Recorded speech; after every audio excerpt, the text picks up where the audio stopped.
Lihim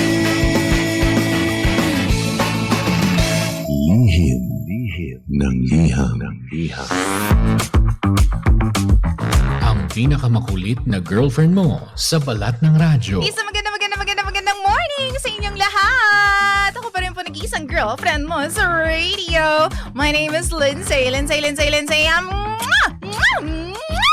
Makulit pero may puso, handang makinig sa mga kwento mo. Alam mo, feeling ko kailangan mo na siyang iwan kasi it doesn't make sense. Ang kwento sa lihim ng liham.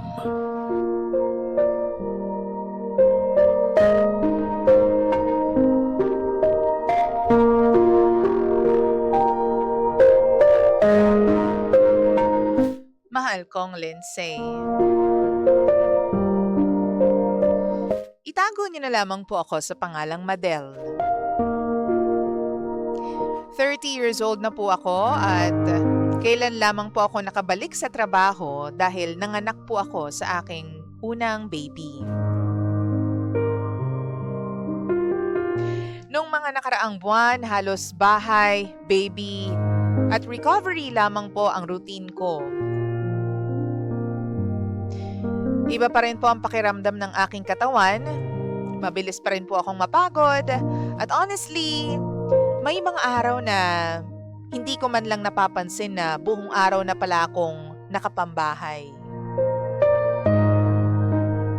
Habang ang partner ko naman po sa buhay, patuloy pa rin po ang pagtatrabaho niya.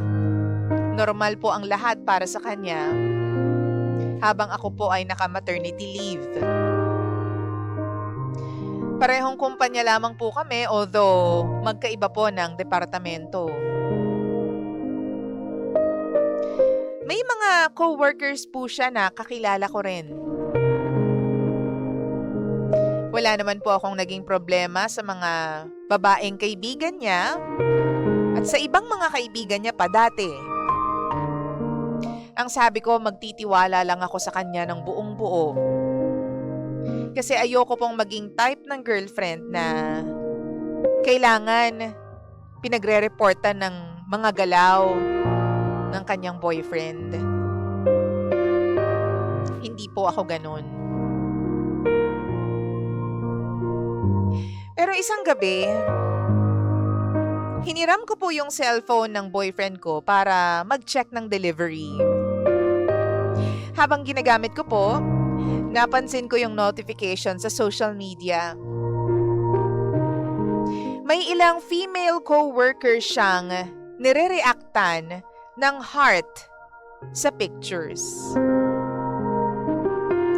Tapos nung tiningnan ko yung profiles nila, napansin kong hindi lang pala isang beses nag-react ang boyfriend ko.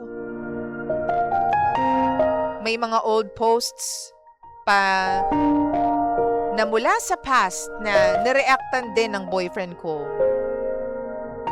Kahit wala naman siyang obvious reason para mapunta sa profile na yun. Sa tingin ko, para sa iba, sasabihin nila, maliit na bagay lang. Siguro sa iba, parang wala lang yun. Pero dahil kakapanganak ko lang, DJ Lindsay, medyo insecure pa rin po ako sa sarili ko. Nabother po ako. Nagsimula po akong mag-isip. Naisip ko kung napapansin ba niya yung mga pagbabago sa akin. Mas napapansin niya ba yung mga co-workers niyang may itsura ngayon dahil ganito ang itsura ko.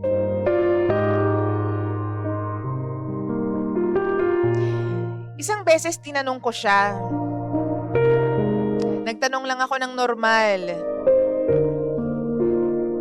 Ang sabi niya, wala naman daw masamang mag-react sa mga post ng mga kaibigan niya at mga katrabaho niya. At hindi niya raw binibigyan ng meaning yun. Sinabi niya rin sa akin na wala daw siyang kausap romantically at ako lang daw ang babaeng mahal niya. Alam mo, DJ Lindsay, part of me believes him. Pero parang yung isang parte ng puso ko at ng isip ko keeps on thinking, bakit kailangan heart react pa sa mga pictures na clearly hinart naman niya dahil sa itsura at damit ng babae. Hindi naman lahat ng posts kailangan reactan, 'di ba? Especially pag alam mong in a relationship ka at alam mong yung partner mo ay sensitibo sa mga bagay-bagay dahil kakapanganak niya pa lang. Alam mo, dahil dito DJ Lindsay, napansin ko yung sarili ko na kino-compare na yung itsura ko sa ibang tao. Simula kasi nung nanganak ako, hindi pa bumabalik yung confidence ko. Nag-a-adjust pa rin ako sa katawan ko. And sometimes, pakiramdam ko, nakikipag-kompetisyon ako sa ibang babae. Isang gabi, naisip kong gawin din sa mga male co-workers ko yung ginagawa ng boyfriend ko. Sabi ko, siguro pwede akong mag-heart react sa mga pictures ng mga pogi kong katrabaho. Tapos titingnan ko kung anong gagawin ng boyfriend ko.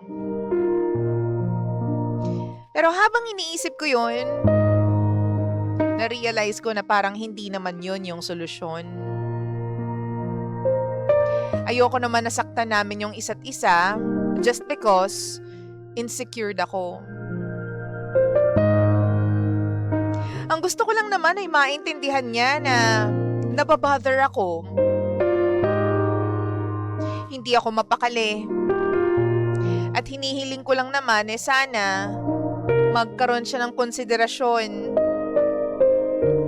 Nagtitiwala ako sa kanya, kaya sana wag niyang sayangin yun. Kasi ang totoo, DJ Lindsay, ayoko pong maging controlling.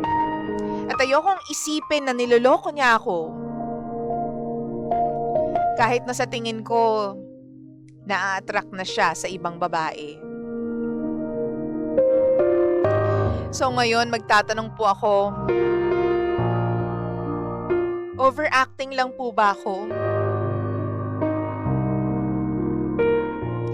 Ito ba ay something na dapat pag-usapan po ng mag-boyfriend at girlfriend? About boundaries. O baka naman dahil kakapanganak ko pa lamang at hormones ito. Baka dahil sa mga hormones ko, yung insecurity ko, pinapalaki ko para maging isang issue na dapat wala naman. DJ Lindsay, please, tulungan niyo po ako. Kasi hindi po ako mapakali. Umiiyak, kabig